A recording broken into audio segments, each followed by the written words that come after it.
Welcome, podcast listeners. It is episode number 227 of the Fret Talk podcast. You are here with your host, Mr. BudgetPedalChap. You are joined by a cornucopia of people this week. Once again, joining back for the second part of the guitar stuff of the annum. That's what we called it. We have got Mr. Matt Quine. Say hi, Matt. Hi, Matt. Woo! We have got Mr. Josh. Oh my gosh, it is Josh. Hello, oh my gosh, it's Josh. Well, hey, this is like the second time this week that I've talked to you. Crazy. We'll talk about that in a bit. And we've got Mr. Lee. Padabadabadabadabadabadabadoo. Yabba dabba doom. I'm not biting. I'm not. Go on. Right, so it's episode number 227 of the Fret Talk podcast.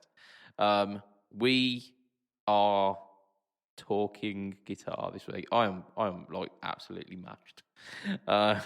Because last night, both myself and Mr. Josh, oh my gosh, it's Josh, we went to see The Darkness, the one and only Darkness. It was my first time losing my Darkness virginity. First time actually properly listening to them and seeing them. And that is definitely a way to experience their music, isn't it? Like, I was really impressed. I was really, really impressed, I have to say. They are a live band, aren't they? They're definitely a live band. Yeah. The foray of tones that were on point last night, especially with Massive Wagons supporting as well. There was a lot of cracking tones. There was. I really liked the chap playing the SG in the support band. Yeah, that is pretty good. Yeah, I mean, it was the tone. It cut through so well in comparison to that Les Paul. I really wanted to be like Team Les Paul. However, the SG was just absolutely winning it. Just you could hear every note.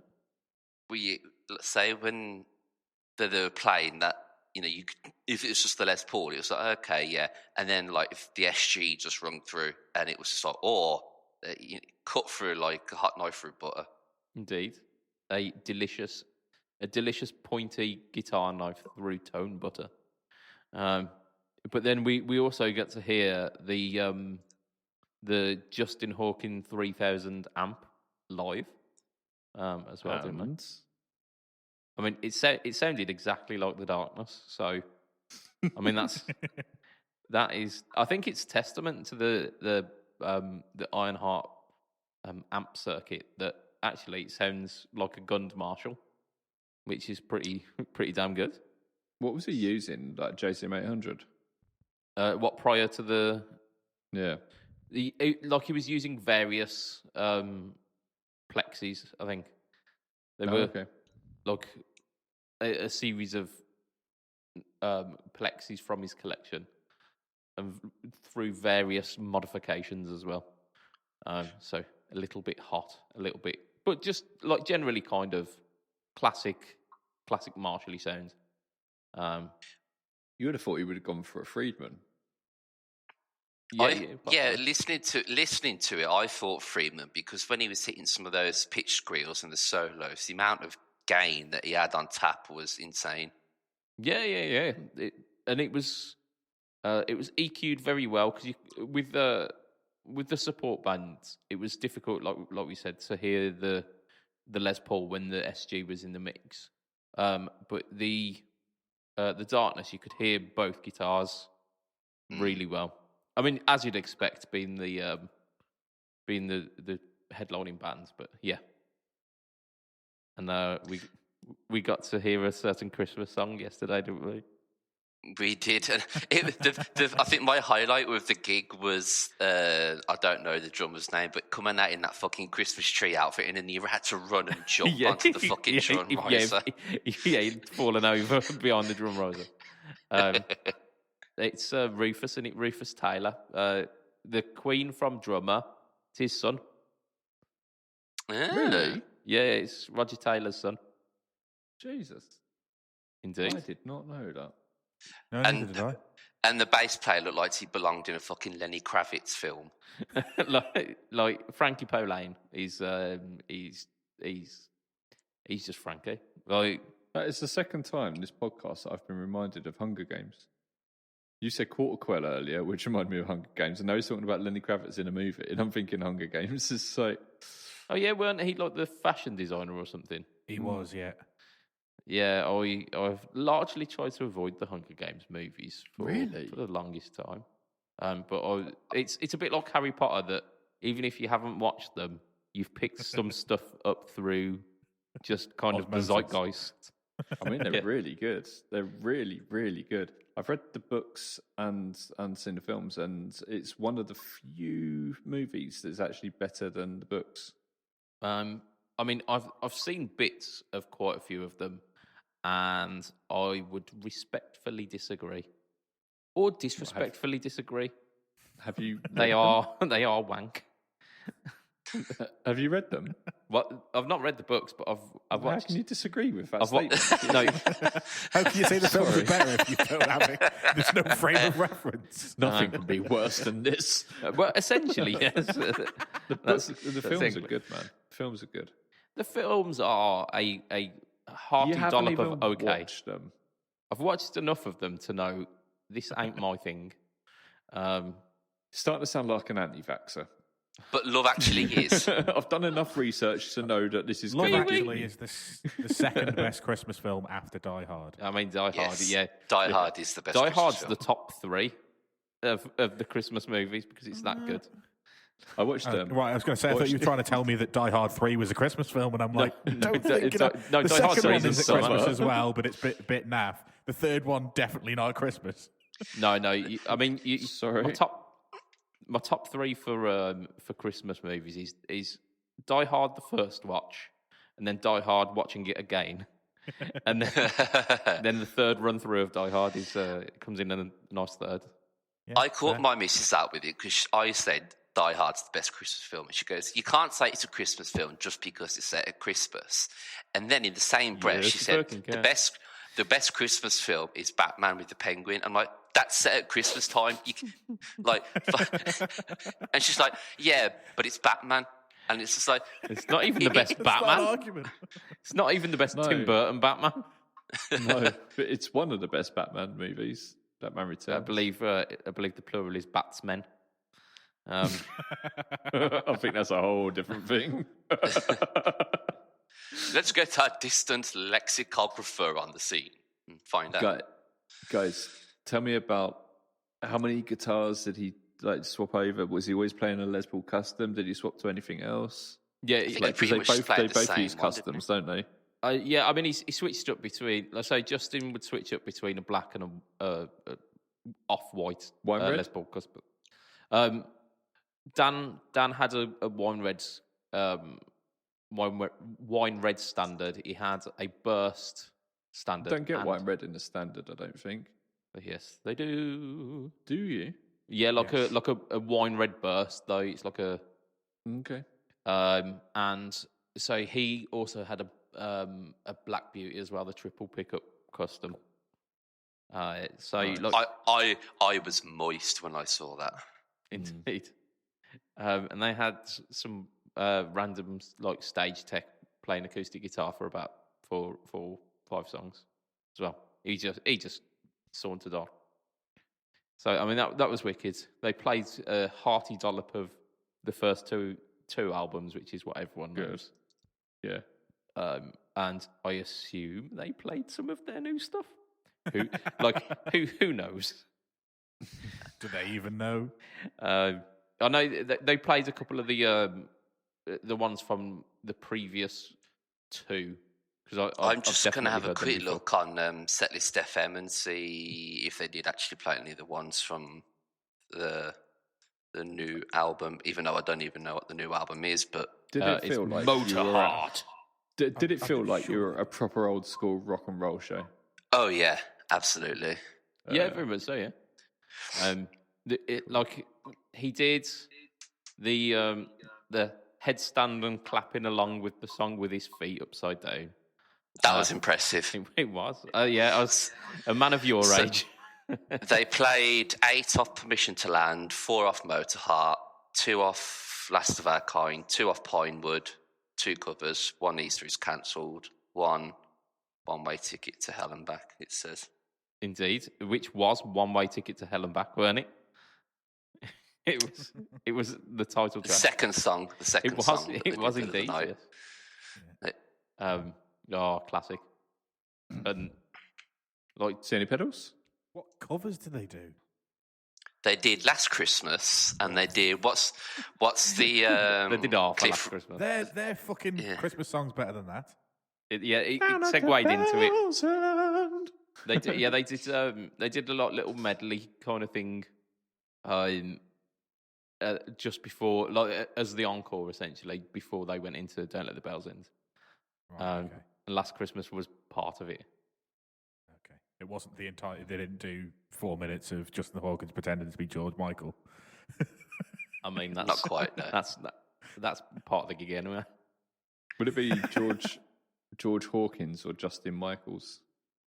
Justin Michaels, yeah. Shawn Michaels. Indeed. So on that one, just incredible. Or just in time. What was the other cover? In case. It's Cliff Richard one. I can't remember the name of it. Oh, what, a Christmas song? Mistletoe and Wine or something. I don't know, what else did he do? Yeah, no, it has to be that, doesn't it? Was it a Christmas one? It was in F. Yeah. It was in F. Yeah. But I can't give you any more information than that, I'm afraid. It was wicked. It was really good. I just had this really weird guy with a ponytail following me for the whole night. Yeah, me too. Wait, that can't be me, surely. But yeah, it was wicked. Also, at the very, very same time that we were at the gig, you had a video drop on Pedalboards of Doom. How did you manage that when you were away from a computer? It's voodoo, I tell you. It's a kind of magic. Voodoo. It is about being a schizophrenic because you can be 2 people at the same time. Indeed. Fight Club. Don't talk about Fight Club. Shh. My father was schizophrenic. He's good people. Oh dear. Right. It's a little bit early for that. I mean, I was going to say that needs to happen in about an hour's time. So, Josh, I feel bad for laughing. Tell us about this video that you released on PBOD. I thought you were going to ask us to tell about his schizophrenic father then. Joke's on you, I didn't know my father. So the video but he knew himself. Did he though? I came from somewhere. So the Sonic Cake Black Hammer video was the 3rd time I've ended up filming this video, and it was all on a premise. What would I do if my amp, which I don't actually have an amp, I have a quad cortex, but what if all of a sudden a big plume of smoke came out the top? Check out Mr. Fancy Bollocks over it. I don't need an amp. Oh, you think Guitar Tone is all in the valves? Well, you are mistaken, sir. I mean, it is, but yeah, carry on. Stored in the balls. Yeah. So I wanted to do find a budget backup that I could just put on my board. And so the Sonic Cake Black Hammer, working as a fly rig, had a delay, and a chorus, which I always use my cleans. It had an inbuilt boost. It had a gain channel, and I thought I can try and get my metal tone out of this, and he actually did the job rather well, I have to say. I thought that distortion sounded mega. Yeah, it sounded wicked, actually. I was surprised by that. That was, I just obviously ran it into a cab sim, and it was really good off the bat. I did find it, if you wanted to go for that scoopy sort of sound, that it didn't cut out, but you could tell it didn't like how much low end was in it, and you could feel it kind of coming in and out, the sound almost. Yeah. But once you got the butter zone in it and you dial in the noise gate as well, it's fucking good. It's really, really good. I thought the chorus sounded really nice on it as well. I really wanted to hear how the boost kind of brought it up as well. It's, maybe we should do another one where we have a look at like what it sounds like when they're all on, like how they all play together. I did find when I was experimenting and finding the tones I wanted to use, that the boost on the drive channel didn't work as well. It kind of seemed to be a bit. It was there, but you had to really like kind of focus just to hear that extra push. But Gotcha. on the clean side of it, so to speak, it works quite nicely to put it onto a crunch. Okay. So you've almost got like 3 channels there for your. Yeah, sounds. if you've got it dialed in right, you could easily make it into a 3-channel. Easy. Nice. And I would like to see what it would be like pairing it up with. I can't remember the name of the blues one style that you have. The Twiggy Blues. The Twiggy Blues, because that's got, I think, is it a compressor? Yes. So you got a comp, a drive, a delay, and a reverb. And I think if you combined both of those, you could get a really fucking good sound out of all the effects on both of them. Yeah, I'd be up for trying that. Yeah. Other than that, I've done nothing else. I mean, that's enough. That's enough. Yeah, I mean, so I've done the darkness thing as well. I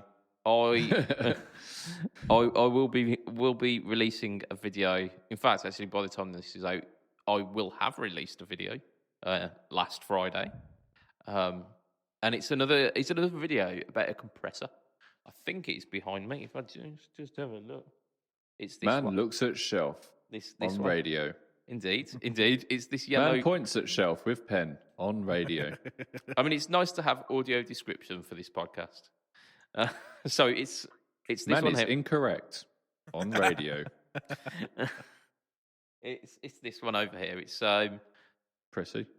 it's got a picture of I think it's supposed to be an orange. It's a yellow pedal, so it's difficult not to call it the yellow comp, but that would confuse matters somewhat, as the Moor also have a yellow comp.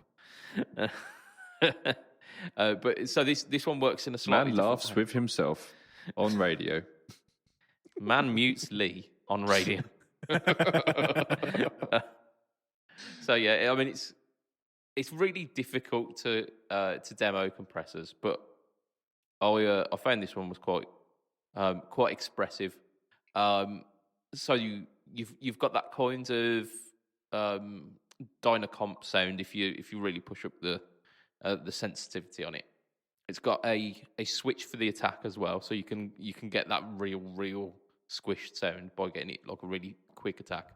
I hate switches for attack. It actually annoys me. Yeah, Like, seriously, I'm not joking around here. It is actually one of my bugbears. It really pisses me off when someone, because I like to dial in the attack and release on a comp, and when someone just like puts it on a switch, I'm like, it really pisses me off. I mean, I found that the soft attack was a lot more natural sounding, and that's the setting that I'd use it on. But if you were playing a style like country, you would definitely use that hard attack, because it just kind of it cuts that initial the initial like pick noise and stuff off, and you get a really smooth signal. But it's also got a tone control on it as well, which I thought was really cool. Because this is a very, very budget friendly compressor. Budget from BudgetPedalChap, you don't say. Indeed. It works really, really well for a lot of people who don't want to fuck about with a compressor. If a compressor is like pre-dialed in for you, like something that did come out this year, we're going to be talking about later, is the Keeley Compressor Mini, and that is basically all of it's basically the 4-knob compressor dialed in. All you've got is level and compression and everything. All the hard stuff is Rob Keeley's gone, well, yeah, do you know what? We know how to dial in a compressor, so there you go. You don't touch anything else, mate. And that works really well for some people. Yeah, and I think that's the kind of the thought process behind it, is that it gives you a few options, but doesn't give you option paralysis. So for like for some people, they will want like a Cali 76 where you can dial in every last little. Yeah, yes, you are that person. I love that pedal. It But is you're amazing. dialing it into like the nth degree, and you're getting the very specific tone that you want. Whereas for some people, they go, I want a compressor to kind of even things out a bit, lift my signal a little bit, and that'll do. I mean, I thought I knew how to dial in the Cali 76, and then I spent some time with Simon Keats, who owns Origin, and he was talking me through like how he dials it in and explaining why, and I felt stupid. So it is a bit of a science, yeah. Indeed, we need to get that man on the podcast, obviously. He's cool, yeah. He might come on because I mean, just for the sake that he'll make you feel stupid. I figure that's not hard. that adds value to any podcast. But yeah, so that's my video for this week. I am, however, behind now because I haven't recorded anything this week. So I need to start batch recording some stuff. I should hopefully get a couple of weird and wonderful pedals through the post this week. So fingers crossed. I shared one of them with you, but we're not going to say which one it is. Just for now, keep the mystery, keep that spice alive. Yes, I know. Indeed, yeah. Joshua was paying attention. Lee.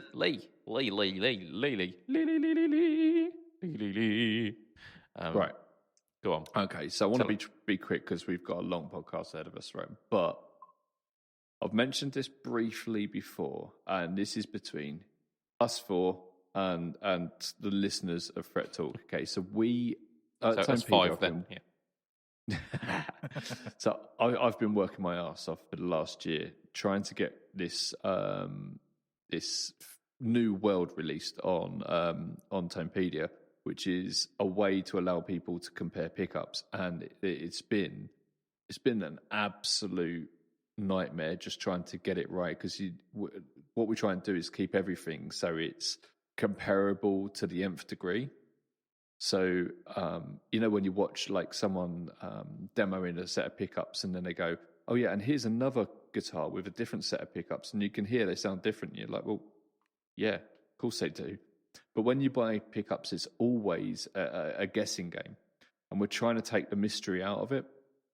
So what we've done is we've got like all the Strats going to basically the same Stratocaster. When it's a case of the client has requested that they want a rosewood neck, we've used the same guitar, but we've swapped the neck over. So it's like to that sort of level of nice. Yeah. And it's crazy just getting the guys in. We've worked out like new tech in order to be able to record these efficiently, but to a really high degree. And then in order to actually produce that in a fashion where people can go and try it. So if you go on to Tonepedia now, it is a soft release, and we're going to be making a big hoo-ha about it later. But there are currently, we're just about to add a bunch more on there, but there are currently 81 pickup sets. That means there's probably about 250 different pickups you can compare with. And what's super, super cool is we're adding some legit old pickups. So at the moment, we've got a legit set of 59 PAF on there, which have been recorded in the same Les Paul as everything else. And so with all these companies bringing out, oh yeah, I've got the latest PAF set, you can actually go in and hear, does it actually sound like a set of PAFs? Obviously no two set of PAFs sound the same even from the same year, and then from different years they sound vastly different. So we will be adding a set of 57s, set of 58s, and so on and so forth as we can get our hands on them. Same with like Strat pickups and these sort of things. So yeah, it's been a labour of love. It really has, but it's also been a fucking nightmare. But I'm so pleased to get it out there, and I just want you all to go and try it, because it's just something you can't do even if you go to a shop. You cannot try the same set of pickups through the same guitar and all these sort of things. You can't get a true A/B comparison, and we've done it.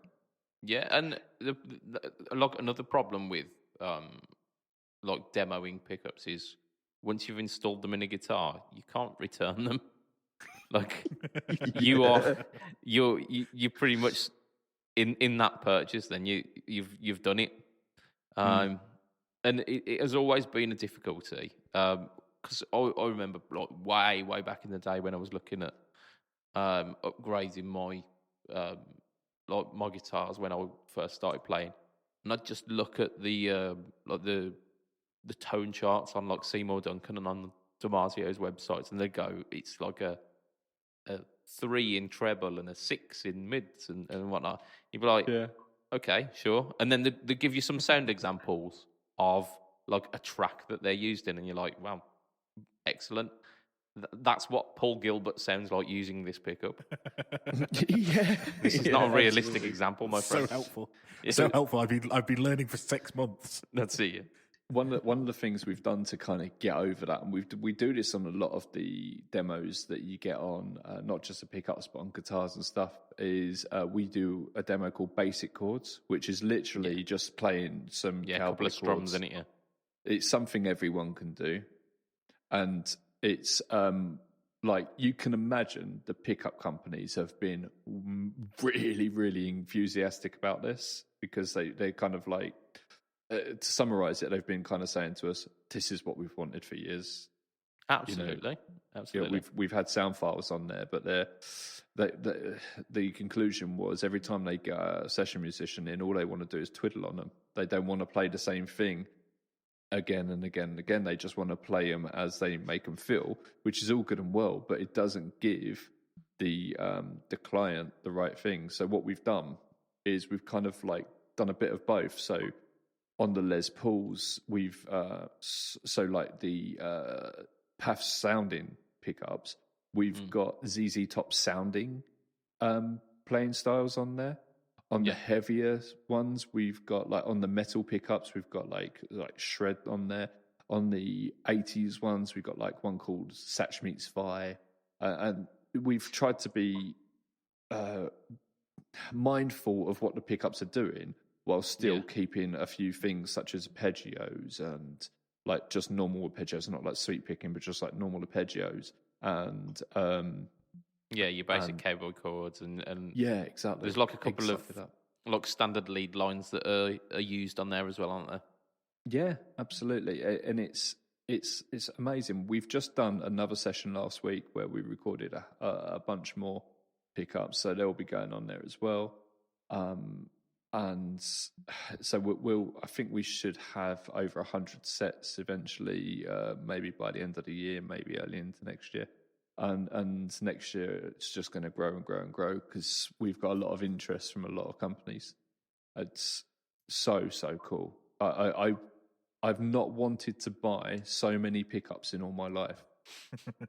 You think I'd be sick of it, wouldn't you, after a year of tinkering around with it and stuff like this? And you think I'd be absolutely sick of it, but going back and playing for it, and you're like, okay, I now know that I don't actually like XYZ year of pickup that everyone keeps going on about. It's ABC year of pickup that I actually think gives me that sort of tone. And you can also hear what's really cool is you can hear like the 54 strap pickups and how they give you where they hold that sort of Buddy Holly sort of sound, as opposed to like the 62s and stuff like that, where you start getting your Clapton-y sort of sounds and stuff like this, and you can actively hear tones from the same company where they've got these different years, and you can compare them and think, oh, okay, I see how that works.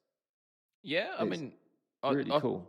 So I heard something about Fender's pickups, how like during the later end of the 60s, Leo was going a little bit deaf.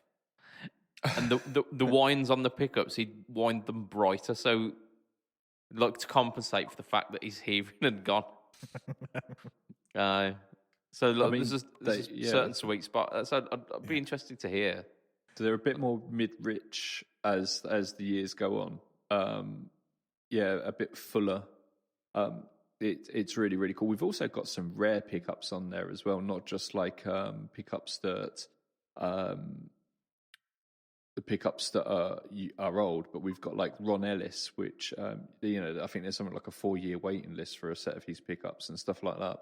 So it's pretty cool. And I think the set I'm thinking about that we've got on there are the ones that. Do you remember Mick from that pedal show did a blog about upgrading his Strat, and he's been doing like loads of upgrades to his blue Strat. And because Rabea did the same sort of thing. He was, I think he was doing bare knuckle, mother's milk, and got veneer board and what have you.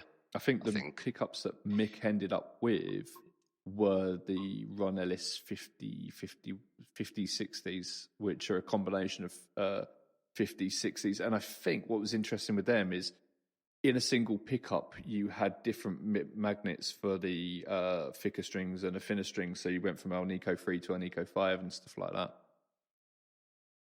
So yeah, it was. Can I ask something that might be utterly ridiculous and not possible?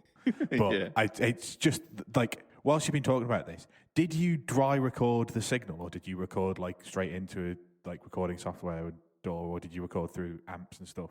Because my thought process was being, if you had all of these pickup samples and you dry recorded them, you could then select, when you go onto Tonepedia, and like I say, this might be totally ridiculous and implausible, but you could go onto Tonepedia, select your pickup type. So say if you've got Duncan SSL ones or whatever they're called, you could then go in, select those in a Stratocaster, and hear what they're like through the different pedal. Like, I imagine it's probably not that simple, but this is what so like you could select, like, you know how you select your guitar and your amp and then you hear what the pedal sounds through like that. No, because it has to run through, it goes through the pickup, because that's the earliest point really. And then, so from the strings so we haven't like just mic'd it up. It is straight out of the guitar. What we did do, something we did toy with, and I'm not sure why we didn't continue with it, but this was super cool. And this again is between us. I'm going to get a kick in the teeth telling you this. But something we did toy with was the ability of something called plug your amp. So this was really good for pedals. You could run out and instead of running it out into one of our amps, you had this DI signal coming out, which was guitar into pedal, run it out, you plug it into your amp, and basically you could hear how it sounded through your amp. So the two guitars with pedals are a Strat and a Les Paul, and they're not like fancy ones. So Les Paul traditional and American Pro or something like that. I can't remember. And so we ran them into that, and I tried it, and I think the reason we didn't go with it is I think we were worried people were gonna blow their amps up and we were gonna get sued. But it was really fucking good. It was so cool. I mean, most people also don't have a way to plug their computer into their amp. What you could do is have that signal just going. You just run it straight out as if you were listening to your headphones through your interface. And it run it straight into. That's how I did it. And you run it with a high Z output. I was going to say, what you can do is run it directly back into like an interface, and then run it through like a plugin if you didn't want to blow up an amp. So if you have Helix like native, and then you've got like all of the amps. Well, like Lee says, you don't have control over what people are doing. So if somebody does decide to, instead of run it into some software, run it like throw the gain up to max and then run it into a head and just start wrecking stuff. In all fairness, what Lee was saying, about pickups in different years and whatnot. Like, I was an EMG artist for a while, and when I was with them, they sent me 2 sets of the 5766 active setups. Now, the 2 sets that I've got, one is in a Chapman, older body, maple neck, ebony board. Another one's in my RZK. Again, older body, maple neck, ebony board. Both exactly the same pickups, the same finishes, same woods in the guitars. However, in the RZK, it's so bright, but then in the Chapman, it's really dark and mid-heavy. It's so bizarre how it's all the same woods, it's the same pickups, but yet they sound so tonally different. It's bizarre.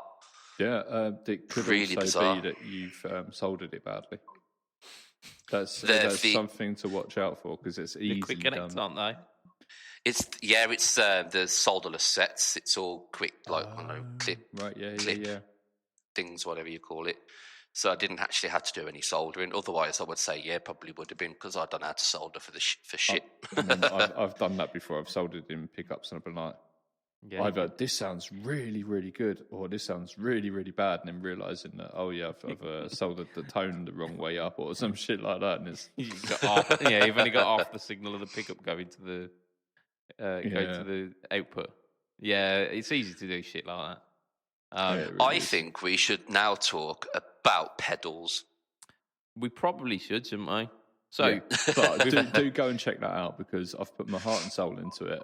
I like the idea of that, because I've been after some new pickups for years for my Les Paul, and I'm like, that is like the answer to all of my questions. Josh, I know a guy. One set we're going to add to it, which a personal set of mine, is my Steve I Evo 2s.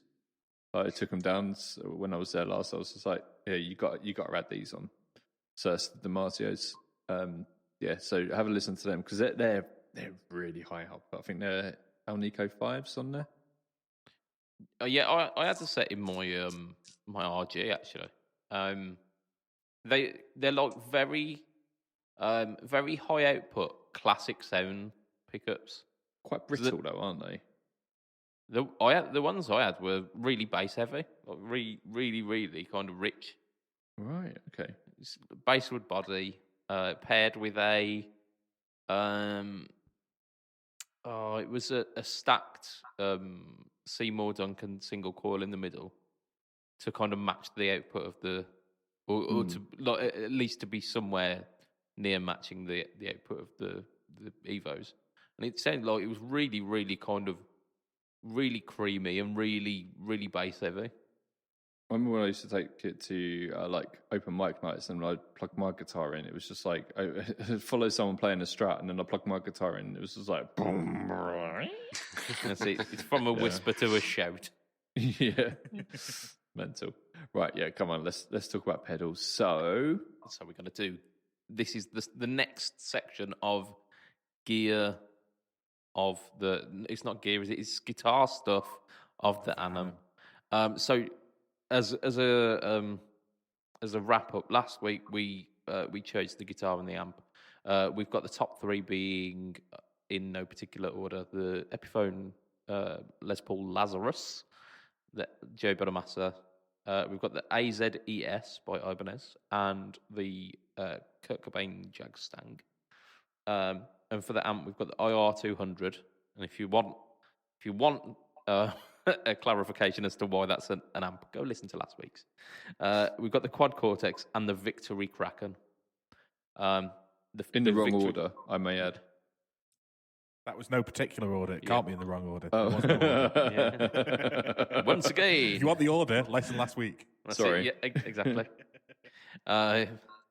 So that's where we're at the moment. This week we are going to do the pedal of the year, but we're also going to round up with the actual gear. Which one? Like, we're going to give a top three out of all of them. So we're going to do like a final battle. But before we do that, we do need to go for the pedal of the year, and we've got quite a few mentions. But I think, Lee, you wanted to mention some honourable mentions before we go into the full account. Yeah. Let's have just like a quick one line over some of this stuff that's come out this year, because it's it's worth doing. I'm not going to talk about everything on this list, but there was like this one, which is the Hughes and Kettner's Amp Man, which is more or less a retake on their. So it's almost like them having a dig at the Amp One, isn't it? The Thomas Blue Amp One Blue guitar. I mean that very much could have easily gone into last week's amp section. Yeah, but it was forgettable. Yeah. I think that was it, wasn't it? Yeah, absolutely. So this was the RJM Music Overture Overdrive, which on the face of it looked really exciting because it was like a multi-drive pedal with lots of different types of drive in it that was MIDI controllable, and it was all analog as well. But in reality, basically everything was just a variation of a tube screamer, which was really disappointing. Yeah, no. Yeah, you wanted a lot more from it, and that was upsetting. I was a bit disappointed in that. Way Huge brought out a couple of pedals this year. They did a couple with Joe Bonamassa and stuff like that as well. Oh yeah, like the something Royale, wasn't it? Yeah, I can't remember. Penny Royale or something. I think it was. Could be. Okay. Yeah, let's say that. Universal Audio brought out some of the most exciting pedals this year. I think we're going to talk about them a little bit more in detail, one in particular, but they brought out some really, really good pedals, and they're personally some of the most exciting things that have come out this year for me. We had the Wampler Ratsbane. I think we're going to talk about some Rats more in depth later. The Benson Germanium Fuzz. Do you remember this? This had the phlogistas, I think, in it, which was it was basically temperature controlled. Yes, it was a temperature controlled fuzz pedal, wasn't it? Yeah. So with germanium transistors, they get a little bit spluttery if it gets too hot, and cold weather makes them tighter. You're I suppose. To take like a hairdryer and a fridge to a gig with you. Yeah, exactly. What? Yeah, that's what. This has always been the case. They did one with like you put different fluids in it, and the different fluids gave it a different sound. That was that was Ranger pedal. That was Ranger Effect. The Ranger juice That's box. It, yeah. Where everyone just said, "Oh, I'm going to spunk in that." Yeah, I remember. It was literally. It was the jizz piss pedal. It was. Look. It was. Fucking jizz, and it was. The comment section was literally. Like, yeah, what happens if you shit in it? It was. You've ruined your warranty there, mate. Like, anything from your body goes in there, you've ruined your warranty. Coming back to this one, so this one had some technology in it which kept it at the same temperature no matter what the temperature was outside, within reason. From 0 up to 38 degrees. So yeah, pretty cool. The Boss TB2W, I think we'll mention that later. Which was TV. Yeah, I've got one, television. And it's pretty good. And then some we've already spoken about. So, I had the compressor mini from Keeley that came out not so long ago. The Ottawa, which was from Carl Martin, that was quite nice sounding actually. What else have we? had? The Eros. Yeah, there's quite a few that we are going to be going through. I thought you wanted to mention some stuff that didn't quite make it. The Air Step, I think, was one of the ones that you mentioned, because you've had a bit of a foray with that recently.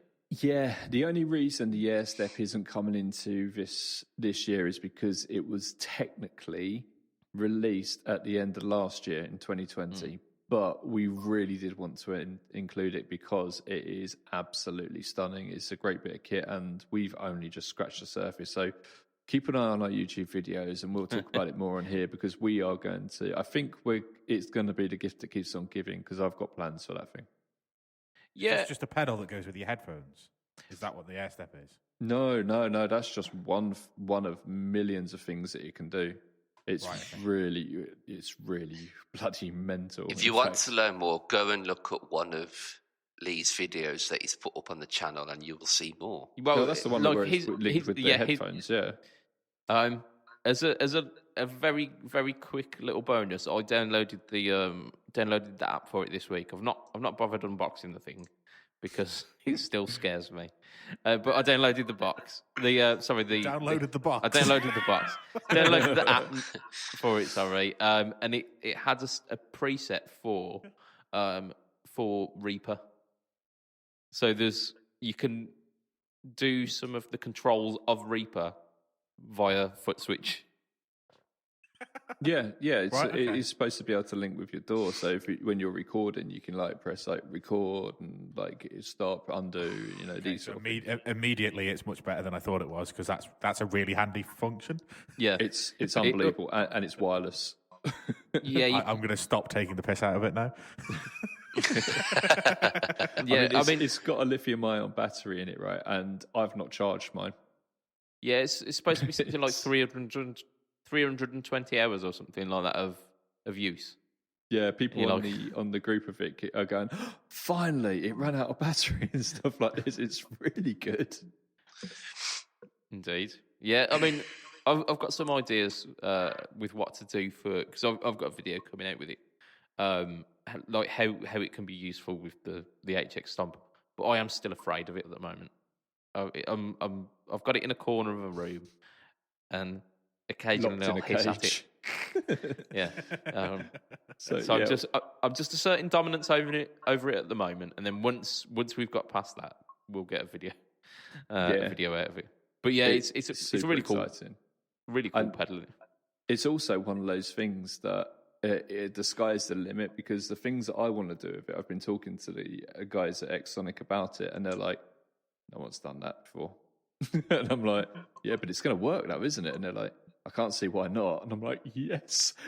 So I'm super excited. That's it. Your own Lee Padabadabadabadabadoo signature air step. Well, it's going to be like an air step Pornhub setting. Full on hands free. I'll give you more details at the time, but effectively, I don't want any more details of you. I mean, that is your own research, Lee. What I'm going to be doing with it is I'm going to make it so when I get my pedal board home, I kind of slot it in as a rack unit for home recording.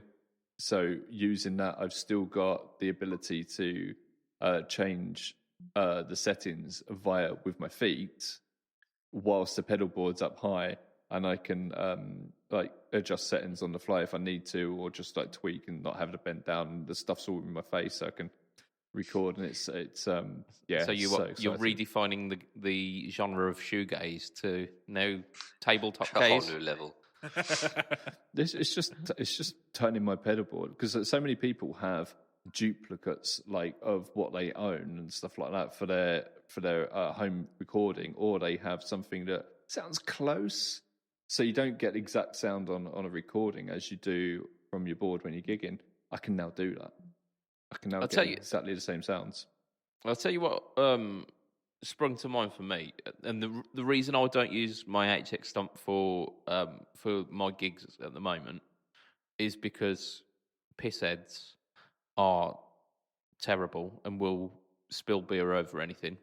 And I don't want essentially like 500 quid's worth of pedal sat in front of me that, like, if like they spill beer and it go, oh, sus mate, then I will cry. However, with the air step, I can do all of the switching capabilities of the stomp and have the stomp on the top of my amp instead of in front of me. Yeah, you'll need something to do that, but I think I can help you with that. I think we'll be able to do that.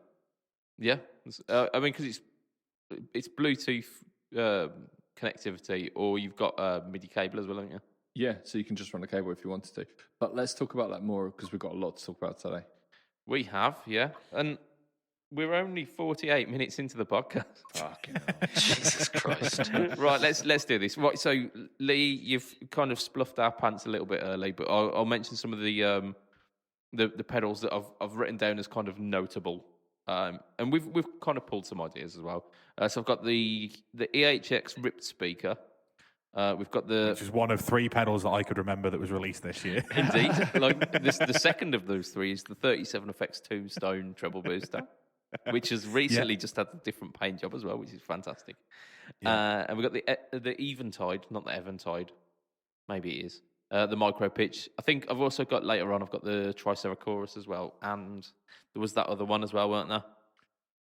The delay, red one. Ultra Tap. Oh no, the red one is the micro pitch. Ultra Tap is the other one. Well, there you go. So this is one that has just sprung to mind for me. The Joyo Moist Reverb. Oh my god! Yeah. the Joyo Oxford Sound as well. We've got the Wampler Ratsbane, the JHS Pack Rat or Rack Pack. I think Joyo just released a rat as well. Hold your horses, Lee. Hold your horses. That's coming up. Because you were doing the Joyo stuff. Yeah. Okay. No, I've done them in kind of chronological rather than any. But they came out at the same time. I think they both came out last week. No, you might have missed this. So they've done an update on the Splinter. So they've done a Fat Rat version of it. Oh, well, there you go. So Joyo Splinter version 2. Yeah. There's a couple of pedals that we can just brush over. SY200. Don't you dare brush over it. Don't you dare. I mean, We've got We're just listing them at the moment. You'll get your chance. That is the pedal that has got me back into actually writing music, and that's a big thing to say. So it's got a lot to answer for. I notice you've got a keyboard in the background there. Can you not just use that instead? That's a piano. Indeed. Same fucking thing, isn't it? Yeah. Oh my god! I mean, even if it was a keyboard, it wouldn't be a synth. It's like when people see a bass guitar and they go, "Oh, it's a guitar," and it's a bass. Well, fucking same thing, isn't it? Well, it's got strings. Whoa, loads. Or someone turns up to like a rock gig with an acoustic. Yeah. I can play guitar. Yeah, I know some chords. Can't do F. Anyway, here's Wonderwall. Anyone got a capo? Oh, fuck me. I did a gig the other week, and we opened for an open mic night, and there was a chap who came up to me. He was about to go on and said, can I borrow your capo, please?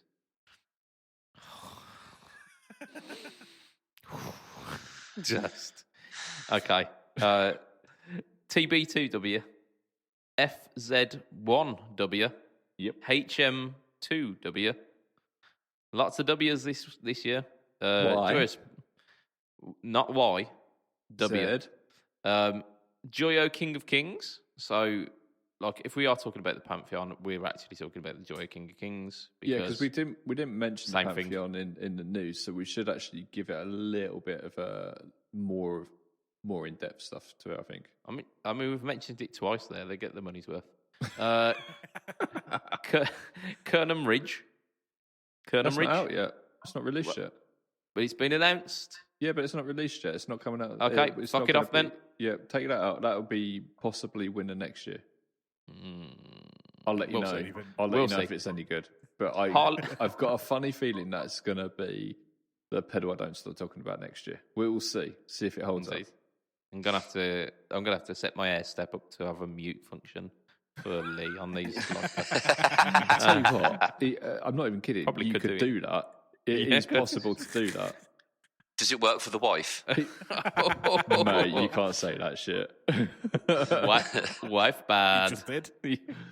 Oh, terrible. Right, It's Harley the Benton. It's the youngest boomer I've ever met. I'm nearly 30. I'm not that young. Right, so Harley Benton Magnum DI. It's not really a pedal. I just wanted to mention it because it's called fucking Magnum DI, isn't it? We've got the looking at me. Tricep chorus. Karl Martin Ottawa. Again, for the pun. Not. It's fine. It sounded good. Tell you what, it was very good. I may be Very championing that just because of the name. We're going to mention the clear winner now. The Mojo Paul Gilbert, which is the Mojo Yeah, Mojo. the purple one. Which, it's a Mojo but with a better colour. So I mean, I would say it's just because it's had a paint job, can't do it, but it has got a little change to it as well, hasn't it? it has the switch does stuff now. So yeah. they've Whereas it rectified that. didn't They've before. actually soldered that in. But is that a mod or is that a fix? So, either way, it's a new pedal now. Walrus Eris. We've got the Moore X2 reverb and the X2 delay. We've got the TC Electronics Zeus that came out with two versions of it. So there were one with magical unicorn piss diodes and then one with standard diodes. I vaguely remember talking about This Yeah, was it's the the Clonk. Behringer, the cheap ones, wasn't it? that. Yeah, Yeah, I was like, No, thinking it's of a proper, like, TC. TC pedals. It's a TC. it is a TC. It's just Yeah, so we've got the Thorpe Pulse Doppler. We've got the TC Magnus, which was kind of their take on like a few rats, weren't it? Because it was like a 3-setting rat pedal. The TC Sky Surfer Mini, and that's all I've got. So The Sky Surfer Mini was literally a rehousing. I don't think we can mention that. It Yes, was we fucking same can. pedal, different case. didn't they do two of them as well? Wasn't there another one that got a smaller box? yeah, I think the Magnus was a big box, Small box yeah, with- and then but it had revisions on it as well. Right. Okay. And the same with the Sky Surfer that altered the algorithms a little bit. So Lee, suck on it. I don't think they did, mate. From what I understand, it was exactly the same pedal. It's like if I took that pedal right and just hammered it a little bit, could I then release that?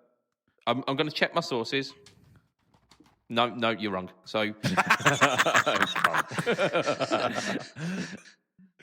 Oh dear. so we did a little bit of a chat before You might have to beep that out. What do you mean? Isolate it and then like boost it with put on a reverb? on. Yeah, that's going to happen. Right, so we were going to we had a little bit of a chat before the podcast. We've got like a really heavy concentration of boss pedals, so we're going to do a little bit of a boss shootout. We've got a heavy concentration of Joyo pedals, so we're going to do a little bit of a Joyo shootout. And there are quite a few rat pedals as well.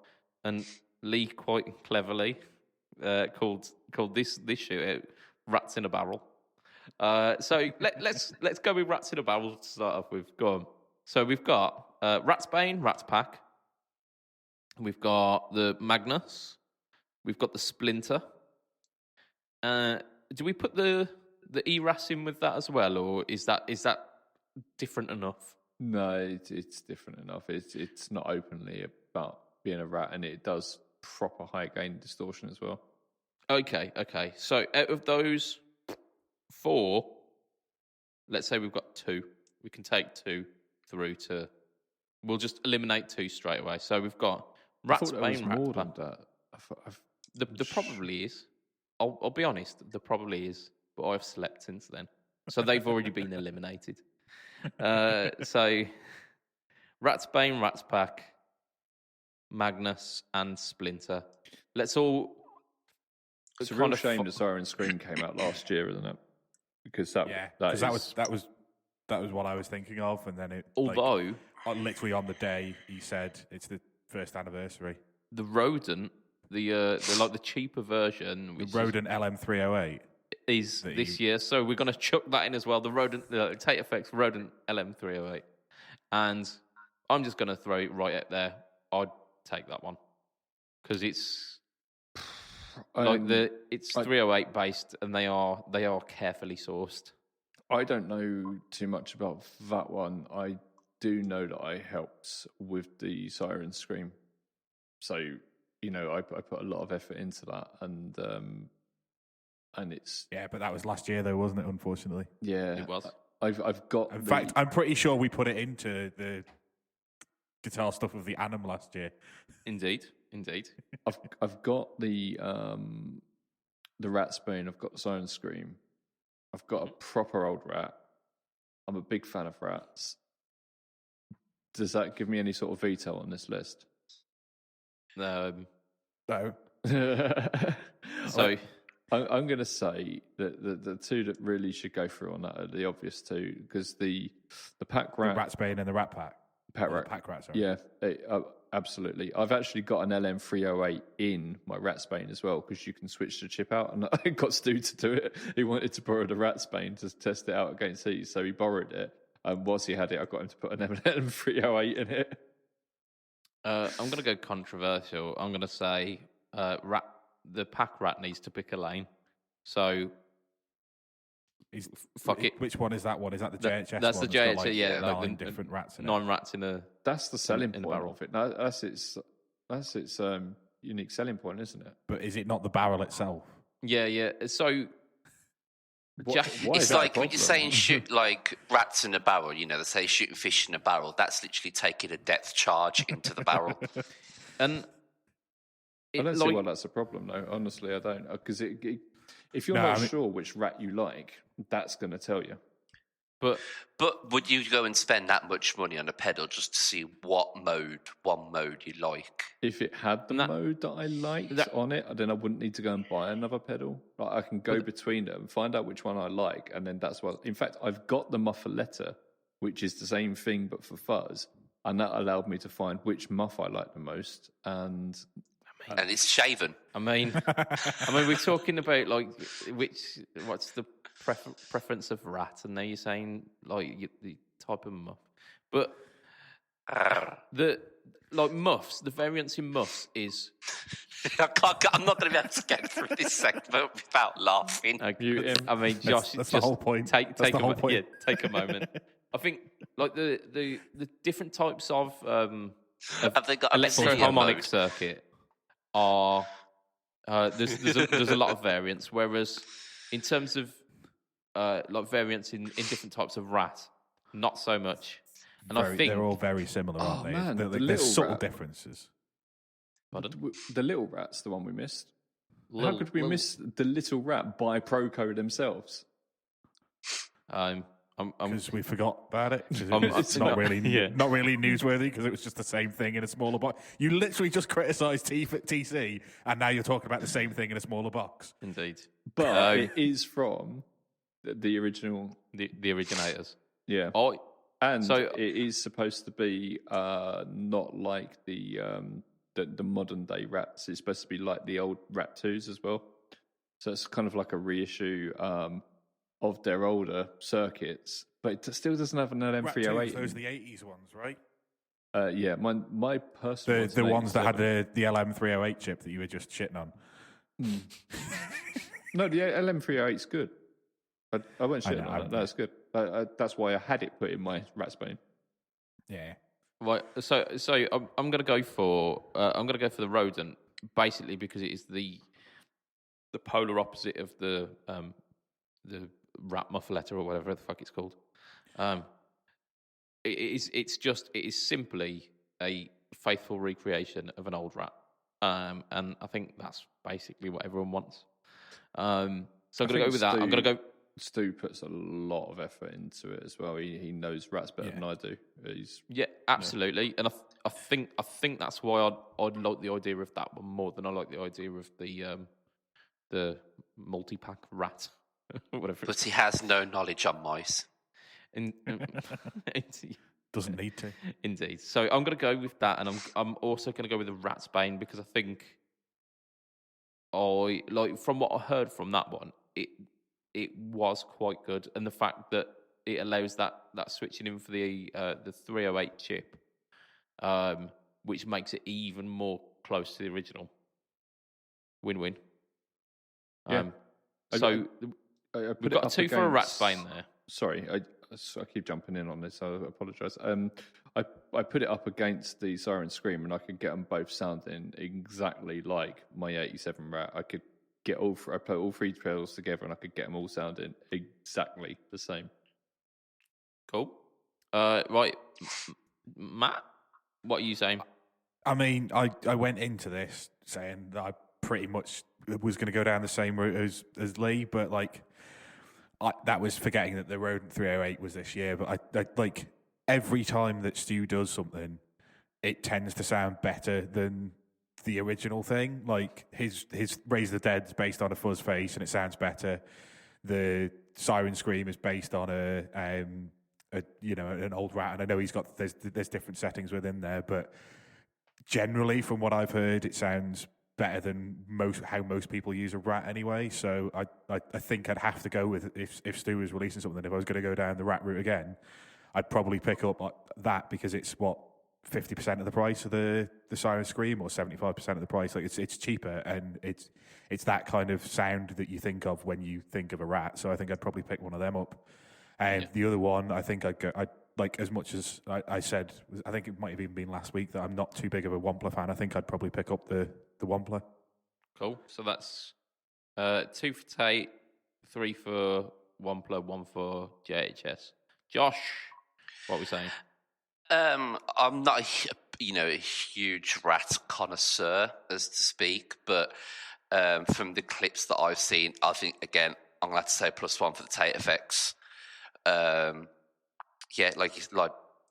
Saying Stu knows what he's doing, he knows what he's talking about. He always makes everything he does sound really good, and I always quite like the aesthetic of his pedals, and aesthetic's an important thing to me. I don't want a boring, plain sort of shell. So I would probably +1 for the Tate effects. So that means State Effects is going through. What other one? I think no matter what you say, the Ratsbane gets through anyway. Yeah, Yeah, makes sense. It would. Yeah. So there we go. So we've got our rats to go through, which is the State Effects rodent and the Ratsbane. I think that was quite a surprise actually. I thought the JHS would be getting further than that. But I feel a bit dirty actually voting against the State Effects one as well. My biggest problem with it is like if I'm spending that amount of money on a pedal, I don't want to not use 85% of the functionality of it. Yeah. And I'm the kind of person that sets and forgets. So if there's multiple settings in something that isn't a multi-effects, I tend to avoid them because I'm not going to get the functionality out of them, so I won't feel like I've got value for money. Yeah. So that's why I dropped that one over the Wampler, was simply because I don't think I would get value for money out of the pedal, and I think I would always be thinking maybe I should just sell this and whatever of the ones I selected, find a version of that and sell this on. So I don't think it would last with me even if I did buy one. Now, you know what? It's not going through, but we've got to give a nod to the technology. It's tech. But I mean, he's done it with the tube screamer and the muff as well, and like people rave over them, and I'm sure they're great. I mean, I'm not a massive fan of the company, but that's just my personal opinion. It's like I'm sure they're great, but yeah, I just like I say, I would feel like I was wasting 80% of the money I spent because I wouldn't be using 80% of the functionality of the pedal. Yeah, I still want one.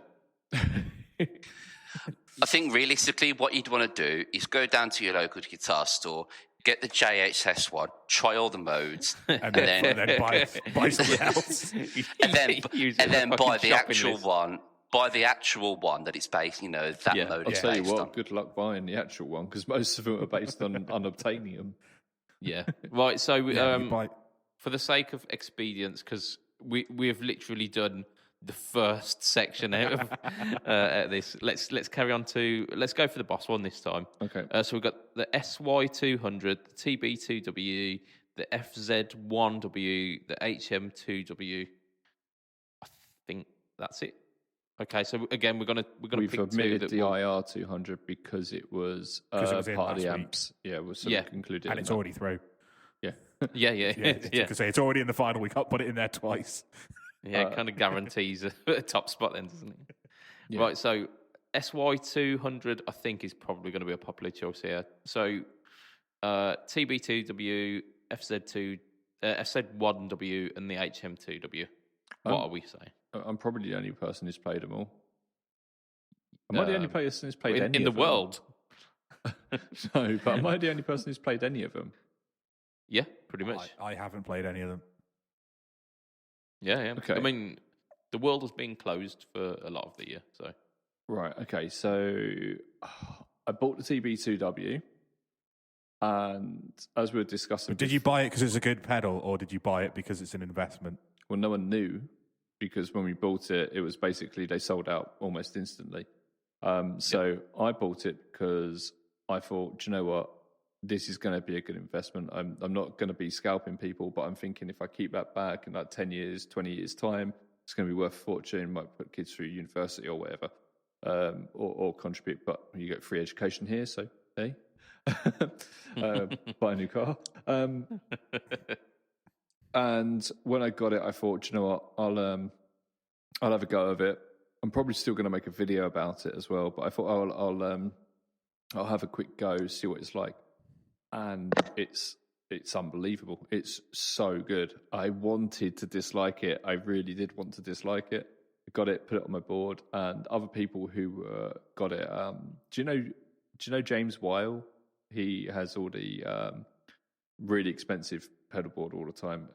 Anyway, he messaged me going, "What do you think of it?" And I was like, "Mate, I really like it." And he said, "I think it's one of the best drive pedals I've ever played." And he's got like mega money in terms of pedals. It's really good. The FZ1 was also very impressive. I shot a video, it's not out yet, but I shot a video recently where we had the FZ1, the TB2W, and the and we put the FZ5 in just because we wanted to compare it. And the FZ5 sounded like a pile of turds because it doesn't sound great normally, but in comparison to these two really let's compare it to two like pedals that are 4 times the price of it. It was like racing a Fiesta against a Lamborghini and a Ferrari. It was mental, but yeah, it was funny. Yeah, they're very, very impressive. The cool thing about the FZ1W is it has 2 modes on it. One's vintage, one's modern. And they've somehow done it so they sound and react very differently, but they're still obviously from the same pedal. And it's like having twins, and one's into hip hop and one's into death metal. But you can still see that they're twins. It was weird. It was really weird, but very, very good pedal. But, and I do like big butts. I cannot lie. I don't mix a lot. The SY200 has inspired me to start writing music again. Yeah, and that's unbelievable because I've made time to actually start writing songs. I've started writing, so it's inspired like musical lines out of me. It's bringing everything together, and it's just such just a marvelous tool. Okay, so you're going SY200 and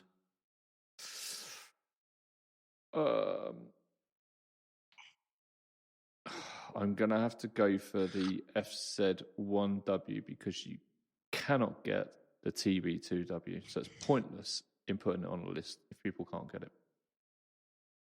I mean, that's one way of thinking, I suppose. Who wants to go next? Go on, Matt, you can go next. What we say? I mean, I think you should have put Josh next so we could have, if he'd have said something different in his second place, then we could have eliminated the SY200 by voting tactically. But now that you've come to me first, like none of these pedals are anything that I would have purchased. I spoke last week and said, look, I'd have considered the other 200 pedal, the IR200. Yeah. I absolutely hate the tone bender circuit with a passion before all of this nonsense. Yeah. And I was saying to the guys before the cast, look, I remember the big foray about, and everybody was ranting and raving over it coming out. Yeah. And then there was like a week where there was loads of demos, and then I haven't seen any on a board, and I haven't seen anything about them since because they are just what they are. And like, so I don't even see the point of them.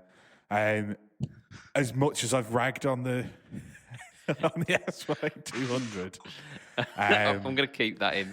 I'm going to keep that in. So as much as I've ragged, I thought it was just distortion. Did you not watch him lift his leg?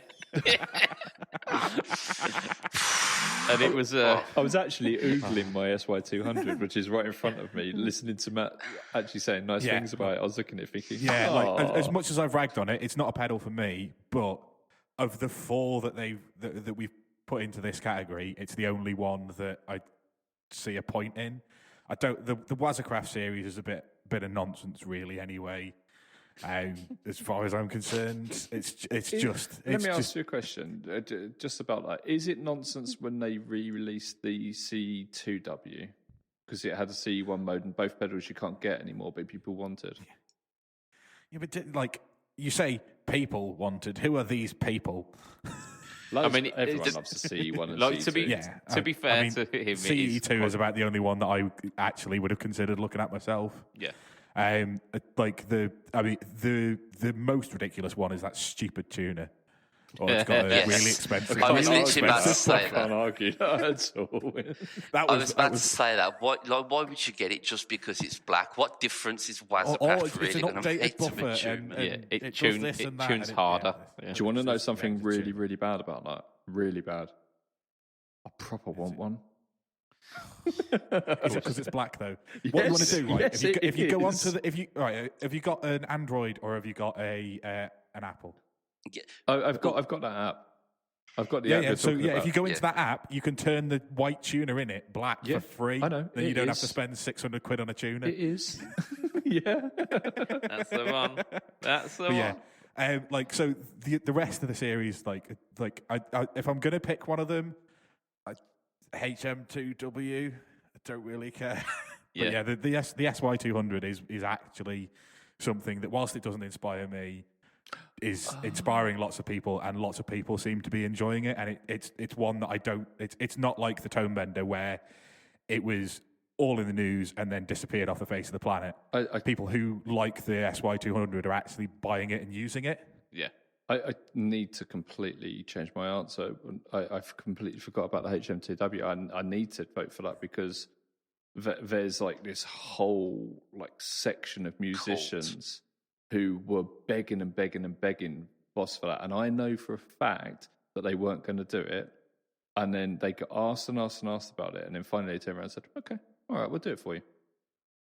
So you're going HM2W and FZ1W, okay? I knew you were going to say that. No, you obviously it's a SY200, just to be clarified. Yeah, so I'm actually going the same as Lee. Yeah. Okay. Josh? For me, with the HM2, like you can kind of see like why they've done it, because it was such a cult thing in that sort of Swedish death metal scene. It's not something I would buy. Would I like to have a go on one? Yes. Would I buy one? Probably not. For me, I'm a huge fuzz lover, so I have to say the FZ1W. Okay. Because I love fuzz, but I have to say it's a winner because it's the main thing that's based on things on my board. It has to be the SY200. You know where you can try them, don't you? Yes. Shop. I love when I'm writing music, it seems like it's the exact same thing as what Lee's saying. I love putting these extra effects and glitchy textures and what have you, and I don't have like a keyboard or a MIDI keyboard and be able to like put the chords into on an SY200 and then being able to create those sounds that I really like. And the SY200 does literally everything I could want for that application for songwriting. So it would be hard for me to not say that, because I'm gassing really hard for it, as well as in other ways right now. And I was thinking in New Year, even though I literally just bought the SY1, I'm going to be buying the SY200 as well. So and having them both set up completely differently. So SY200, FZ1W. Okay. I'm going to be quick on this one. Gary Moore used an HM2, so HM2W for me. I'm definitely not voting for the SY200 because it's a fucking keyboard. And in all seriousness, I don't think it hasn't done much more than the SY1, apart from the obvious added 50 stereo tones. and all. But I mean, there's a few tones, but it essentially does the same fucking thing. There's 50 extra tones in it. That's a lot. That's a lot. I largely don't give a shit about synth guitar. I think I like the fact, sorry to steal the thunder, because it's literally just reminded me of something. The fact that you can MIDI switch through the quad cortex, I can easily link that up together with the QC and just have it change everything with it as well. Yeah. Sorry, carry on. So, this leads to another, part of the main crux as to why I don't give two shits about, synth guitar. The 80s, fusion players used that, horrible, Hexa pickup, Roland synth system, and it sounded wank. And, in with all of that, there was MIDI. So all of the things that you've mentioned, all of the things that I hated about 80s guitar. So, Synth's using a lot more than just 80s guitar, though, isn't it? Synth is the main thing that people listen to now. in terms of like, if you listen to all the pop songs, most of the lines on there that you hear, that's made in the studio. And that's... So you're making the argument that it is for wankers and people who don't know what music is, and you want him to vote for it. No, I'm making the argument that it's not at just on the 80s, yeah, but your argument is it's also on modern music, which is largely bland nothingness. Yeah. What was the band we were talking about earlier? What was that girl band we were talking about that you liked? Atomic Kitten. Atomic Kitten, I mean, yeah. Yeah, as a 9-year-old, I liked an Atomic Kitten song, sorry. And also, there's no synth in that. Yeah, I don't know, I might have to go back and listen because I'm pretty sure there was, but yeah. But, so what you're saying is the tastes of a 9-year-old matter? And we're off the air in America. I didn't know how to answer that and to not get cancelled. So my lawyer won't let me answer that without being present. Let's steer this away from whatever the fuck we're doing. So the SY200's got through, the HM2W's got through. I don't even need to mention the second one because it doesn't matter. Yeah. What would you have gone go. for, the TB2W? You like a good tone bender, don't you? No, I probably would have gone with the first, the FZ one. No, it's very good. Very good. Just because it's got like multiple modes, it's got, and they actually did something. And I think as Matt mentioned, like the TB2W, you saw loads of reviews come out, and then nothing. And it's because they're now like case queens. You can't get them. Like you can't get them. But if people were still able to buy them, you might be. Yeah, and it's that they've become a collector's piece. They're not a pedal anymore. They are like an item that people are sitting on, and for me, that's not cricket. Yeah. Yeah, no, I hear you. I'm using mine, and it does sound great. I just want to say that we've got all of these pedals on Tonepedia. We've got the SY1, which has quite a bit of what the SY200 has on it, minus like 50 tones on there, and then we've got all the other pedals. So if you're interested in hearing them, go and check them out. I need to make sure I'm wearing footwear because you've dropped so many plugs. I'm fear for my feet. That was smooth.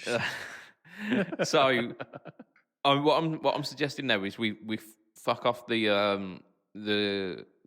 Joyo round because we've already kicked out the Splinter, and largely I don't think it will matter in the long run. I'm not just voting as for any Joyo. Just as an aside, I would have gone for the Moist Reverb and the Oxford Sounds. But it doesn't really matter. Like, you know why I would have gone for that. Right, so pedal of the year, I guess, is where we're at now. So what are we saying? Like top. Let's have a look at what's not a rat and what's not a boss. I'm gonna say simply, let's just go for a top three. Let's go around the room. Let's go for a top three. I don't think we've started with Josh yet for a top three, so you can kick us off. We're going to do what would be your ideal top three, and let's see where we get. Okay. Does it have to be in 3-2-1, or can it just be any order? Yeah, do a 3-2-1 because then it'll help us kind of weed it out. Number 3. I'm going the UAD Starlight. I think it's Starlight delay. Is that delay? Okay. Yep. Universal Audio Starlight delay. 2. I'm going for the Redbeard Angry Rhubarb. Okay. Because I think it's quite unique and it's pink. Why would you not want it? And I'm going. Oh yeah, I'm gonna have to go the SY200. You crafty beggar. Go on. That okay. There's a couple of interesting choices there. Yeah, cool. I'm gonna go next because I think I've not done a second place yet. think that's quite fair. What am I going to go with?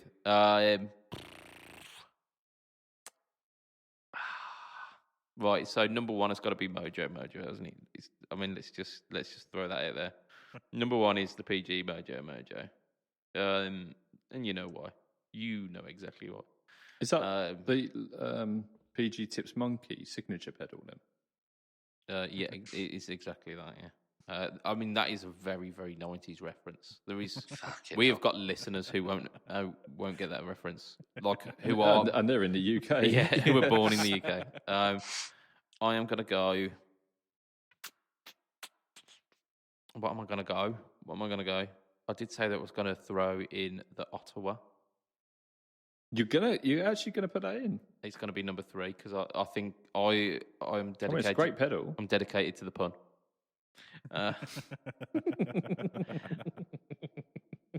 You guess number 2 is Harley Benton Magnum. It's between the Magnum DI and the Moist. No, it won't be. I'll do a sensible one.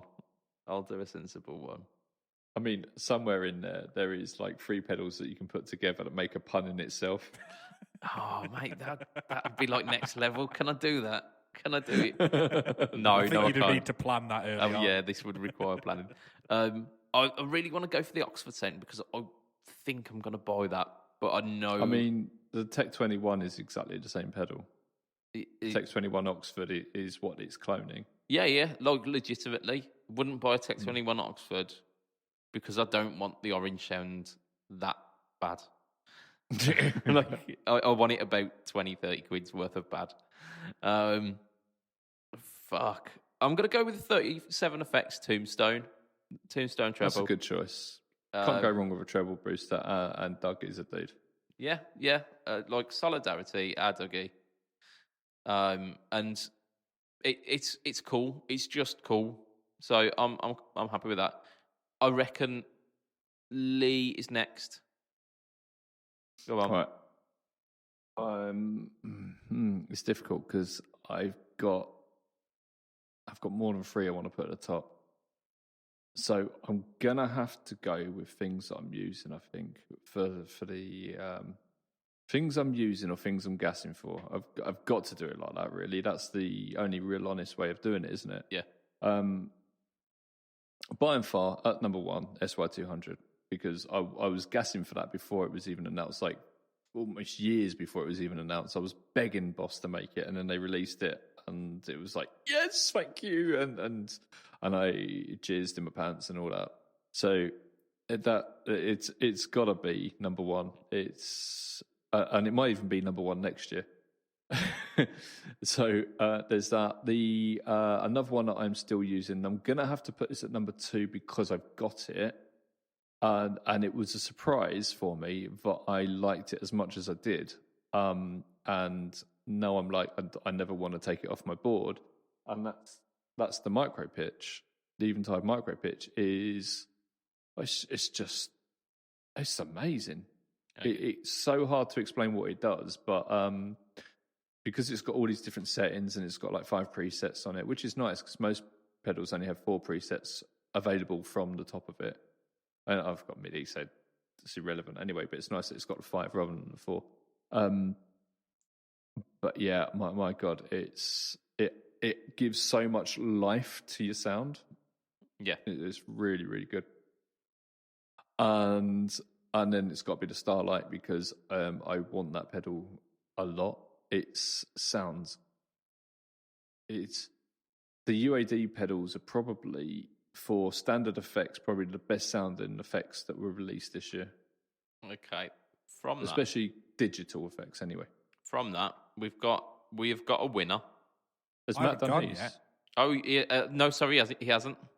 I haven't gone yet. Go on, Matt. Don't ruin it for us now. Get rid of it. So, like, from what I think, like, I'm not intending to buy anything on this list at the moment. Is there anything that did come out this year that you want to buy? No. Pedal-wise, no. It's been a very sort of I mean, it's been the year of the Rat, really. Which I mean, I've got a BMB overdrive, which is sort of Rat based, and it's good enough for me. I'm not too much of a I'm not so obsessed with that I'd need anything else. That's a pedal to turn me on to Rats. Yeah, and so and a lot of the other stuff, I'm in a place at the moment where I've spent quite a lot of money on my board. I'm fairly happy with it. I've got enough pedals off my board that I can change it up and keep things fresh without needing to buy anything else. So the things that I'll put on the board are sounds that or things that do sounds that I actually would want. So number 3, I'm going to do the ripped speaker from Electro Harmonics because I really like that. You really got me kind of the really low end of the gain scale that can do. I don't think I like it £75 worth. I think if it was a £45 Electro Harmonics pedal, I think I'd have bought it straight away. Yeah. But the fact that it was £75 just means I haven't picked it up. If it goes down in price or you see them on the gear exchanges, I might pick one of those up. Okay. Yeah. So we've got budget pedal chap and we've got tight pedal chap. Well, it's like. I mean, that's absolutely not I spent £250 on a chorus pedal this year, but because I really like the Analog Man chorus pedal. It's just, I've got enough drive pedals that I don't really need anything else. I've got proper gear envy of you over that. It's like big time. Yeah, I mean, I've had 2 of them now. One of them got damaged. But yeah, 2, I will put... I'm going to go for the Tombstone, 37FX Tombstone, because the Fat Guy Little Coat fuzz that I got from Doug when that first came out, I bought it basically because he's a Patreon backer and he's somebody who interacts with the podcast, and it's actually fucking incredible. I absolutely love that. If it wasn't for the fact that I've got to Raise the Dead, that would be my main fuzz pedal. And actually, I've got a second board that literally is just for my home use stuff, and it's the only pedal that's been on it all of the time since I built that board, because it's just so good, and it's such it's the same as the Raise the Dead. It's a fun machine, and it's slightly different tone than the Raise the Dead, but it's a great little thing. And I think if he's put as much work into the treble booster as he has into that, I think that'll be a great pedal. And from what I've seen from the demos, it sounds great. It's just different enough from some of the other treble boosters out there to kind of make me want to buy it a little bit. And fully paying us off works clearly. And then number 1, I think this is a pedal that if I was in a band as a solo guitarist, I'd buy this straight away, and that's the Eventide micro. Is it the micro pitch? Yeah. I think if I was in a one guitarist band, I'd pick one up straight away, because I think this would do that. It makes it does that thing that you'd want to have on a stereo rig, where it doesn't just sound like the same thing coming out 2 sides. You can get it to sound like there's almost 2 people playing at the same time. I'm really surprised to hear you. You've really surprised me with that one. Yeah, I'm proud of you, Matt. I know it's not my kind of thing, but at the same time, I think it's one of those effects, and I think it does it far better than things like the Keeley 30 MS or the what was was it TC that did a Mimic? Mimic. Yeah. I think it does that, but it does that so much better and so much more controllably. It's unbelievable, it really is, and it's got some wicked chorus tones in it. Sorry, I'm sure I've just ruined the Budget Pedal Chap's night, but I couldn't put that anywhere else other than number 1. Like when we were looking through this and when we were talking about it all earlier, it was the only thing that I was going to ever vote as number 1 in this list, just because I just think it's something that realistically, I would have if I was in a one guitar band, because I'd run stereo, and if you're going to run stereo, you want this because it make that stereo rig sound much better. That sounds massive, yeah. That gives us a 3-way tie, though, doesn't it? Nope. I've just done the maths. We've got a top 3. Have we? We have. Excellent So news. the SY200 got 2 first places, so that's 3 points each essentially, which is that comes out the total winner with 6 points. The micro pitch got a first First and a second. and a second, so that comes to 5 points. So that comes second. And then the Tombstone by 37 Effects got 2 twos, which is 4, which ends up being in third place. The UAD got 2 thirds, which is 1 and a 1, which ends up being 2, so it gets kicked out. Oh, that's a shame. But it is a shame. Just listen up, Universal Audio. We can be bought. We can be. I mean, they've got the money. Yeah. So here you go. If you want Gear of the Year next year, come at us. Let's see that green. I mean, Doug is pissing in his pants right now. Legit. He's, but like Matt said, the Fat Guy Little Coat kind of came out of nowhere and was like we saw it and just thought like those look kind of cool because the anodized the nut on the switch and matching the knob for the pedal looked really cool. And then you sent yours through to me to demo before you got it. And yeah, I completely agree. It blew me away. It was almost sitting between that distortion and fuzz zone when it was just really, really good fun. So I have absolutely no doubt that the Tombstone would be a pedal that I would really enjoy. It'd just be like another massive fun machine. And they look cool as well. He's thought about the kind of enclosure that he's using for it because it stands out. Yeah. So congrats to Doug. That's like a little sneak hit there. I'm cool with that. So we couldn't avoid getting the SY1 at top spot. Unfortunately, we didn't coordinate our attack enough. But And I, as much as it's not for me, and I'll not buy one, and even if I had the chance to play one, unless it was in fact, I don't even think if you gave me one, I'd plug it in. It doesn't interest me enough. Yeah. I completely get why it's why it is the pedal that Josh and Lee have voted for. Yeah, and to be fair, I mean, Bimson's going, yeah, of course it is. Yeah.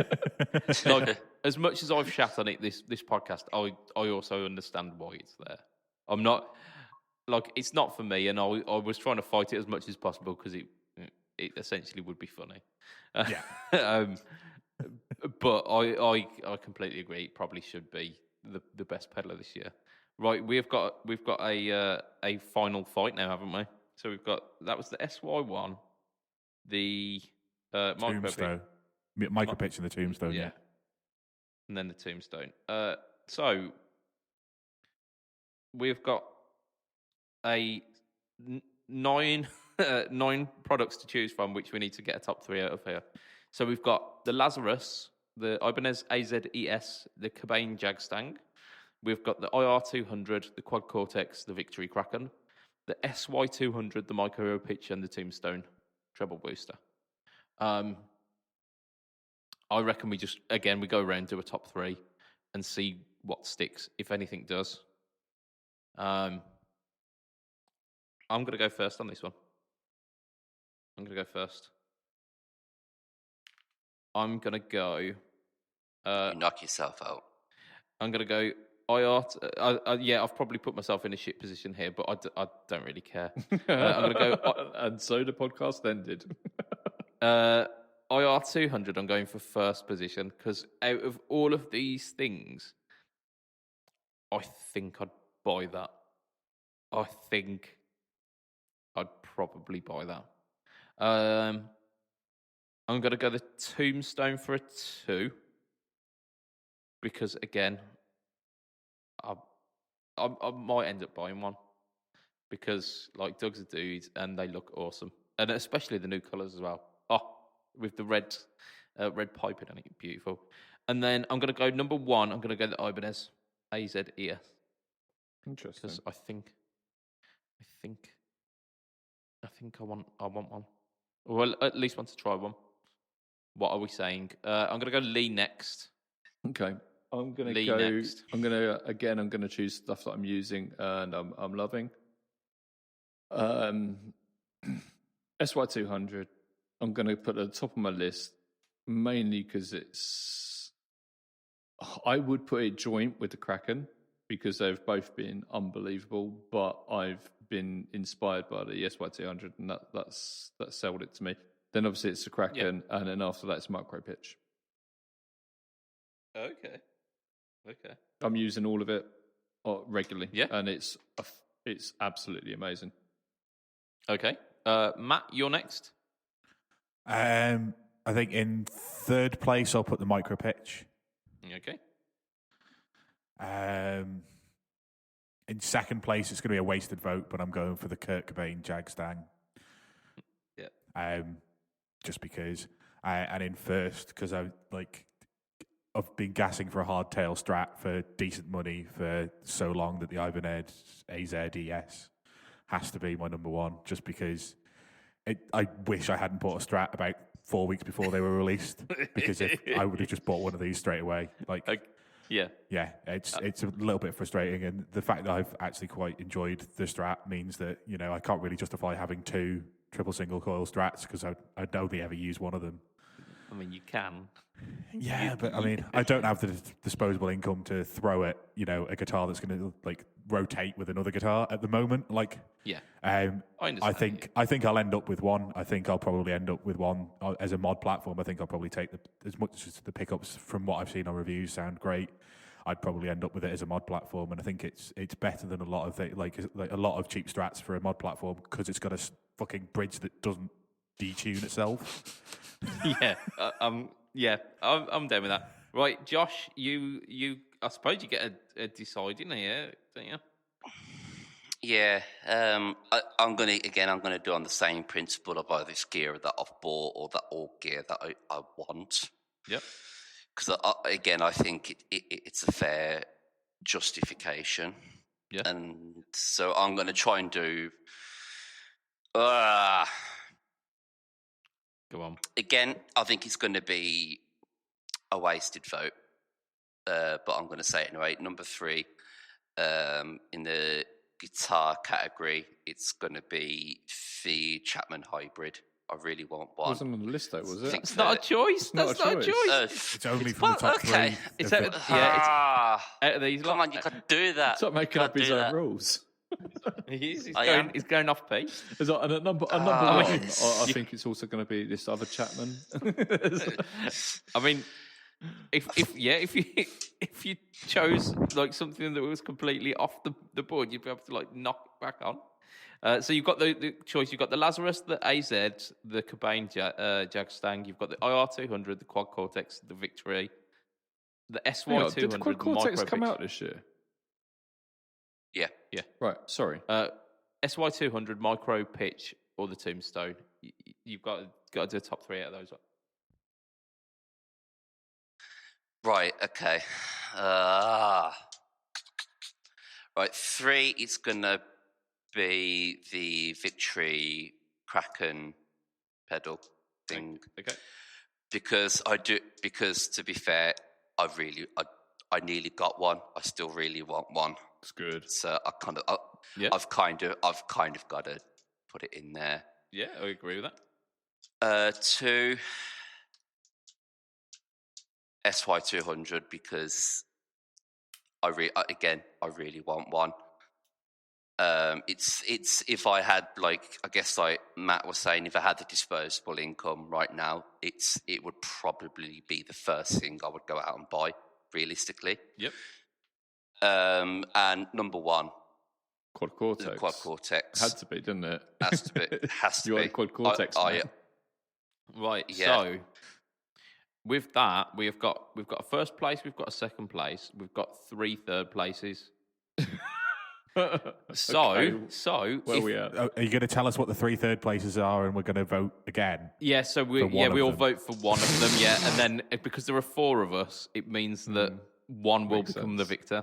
Okay, so we've got the IR200, we've got the Quad Cortex, or we've got the Victory Kraken. Okay. Say that again. We've got the IR200, the Quad Cortex, or the Victory Kraken. Oh, 3 amps. It's the 3 amps. It is the 3 amps. Okay. Okay. Right, Joshy Castle. You are our first one for this. Go for it. IR200 Quad Cortex Victory Kraken. It's got to be QC. Okay, so we've got one for the quad. Matt, what are we saying? IR200. IR200. Lee. This isn't going to work out because the Quad Cortex is out. The thing is, I want to go for the Kraken, but I see how good the Quad Cortex is. Now, if I vote for the Quad Cortex, you're going for the IR200, obviously. We're at a stalemate. Well, cast your vote. What if you like? What do you want? Right. Okay. Look, I'm just going to go for the Kraken because we're time. Okay. So IR200 gets the third vote. IR200 does get the third vote, and I think, to be fair, it's great. I think it makes sense, doesn't it? I'm using it. It's very good. So our gear of the year, our top gear of this year. Who would have thought that SY200 makes top spot? Oh, No, it doesn't. It does. Add your thing up. I've done the only one. It got a second and a first, and the AZES got 2 firsts. It didn't. It got a first and it got a third, didn't it? I thought you gave it a first. I didn't give it a first. Oh, okay. You said yours in a different order. I did. I said mine backwards. Yeah. Okay. Yeah, that's fine.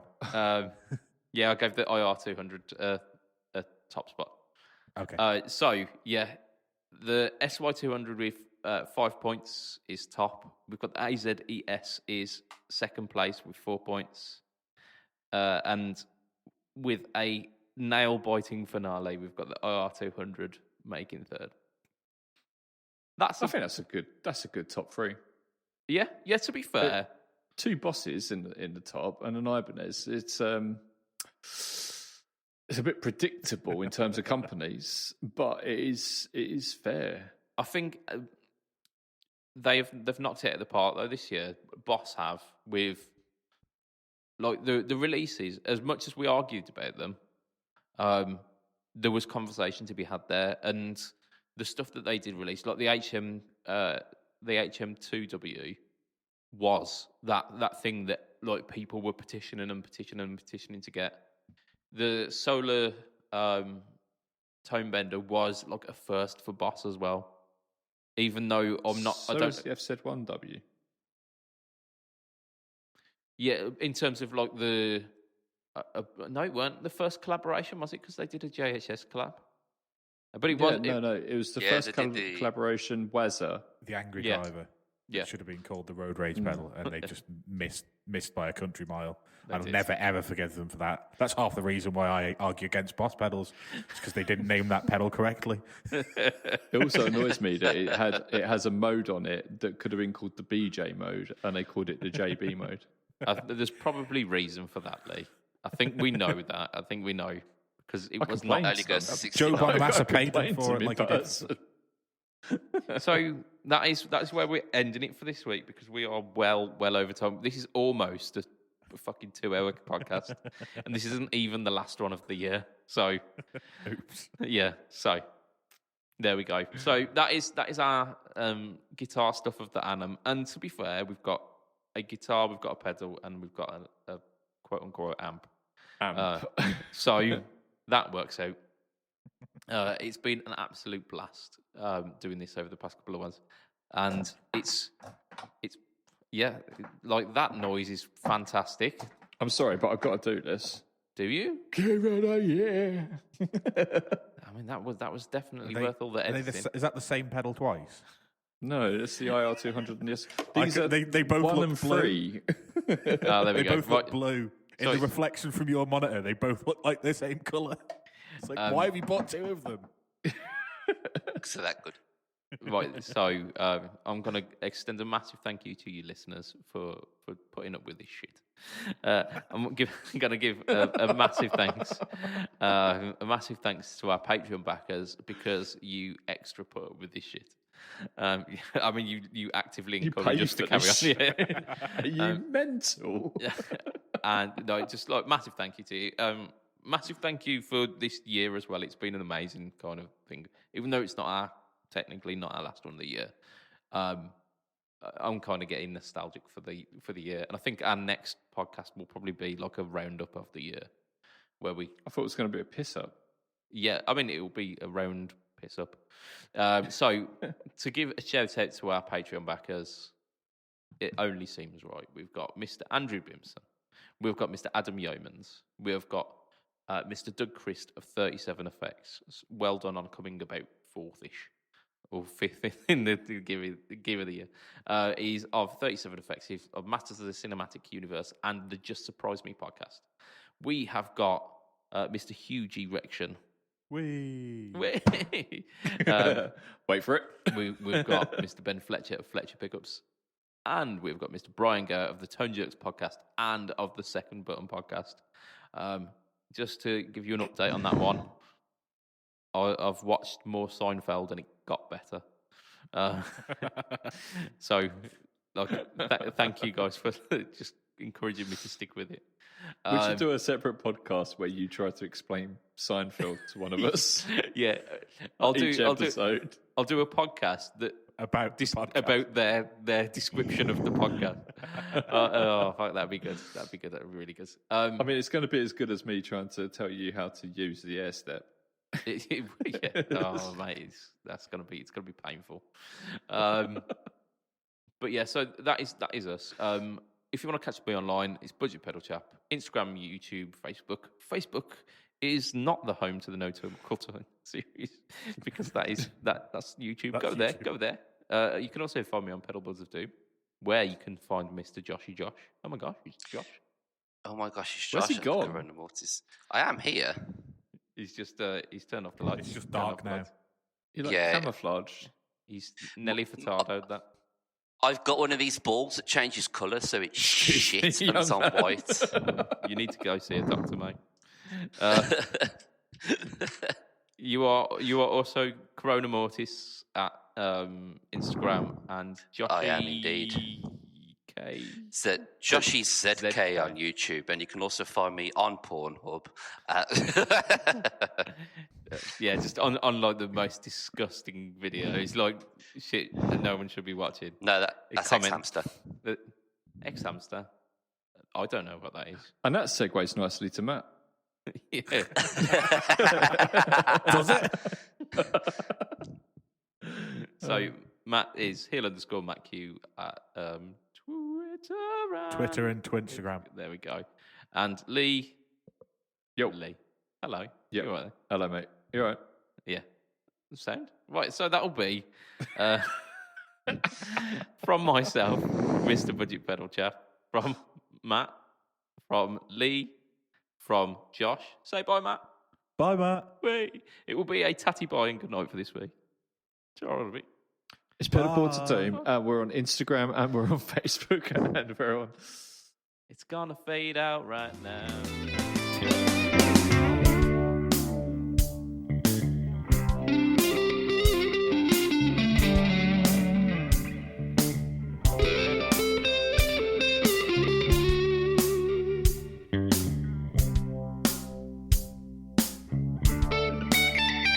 A storm last night blew away 20 times.